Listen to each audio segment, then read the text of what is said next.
Kuya Kiko, happy birthday! I just want to let you know na sobra kaming grateful sa inyo ni Ate Sharon, sa inyo ng mga bagets. Thank you for actually treating us like one of your family members. I remember, nung unang beses mo akong tinawag na sis, na halos nahimatay ako kasi parang hindi ako makapaniwalang si Senator Kiko tinatawag akong sis.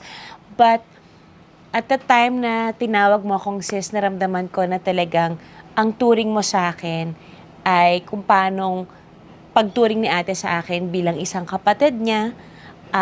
I am super grateful sa lahat ng mga advices mo, sa lahat ng mga pagmamahal na ipinapadala mo dito sa amin sa bahay. Lalo nung nag-pandemic, magugulat na lang ako. May halos isang bukid na ako ng gulay dito sa bahay. Thank you for always remembering us, and thank you for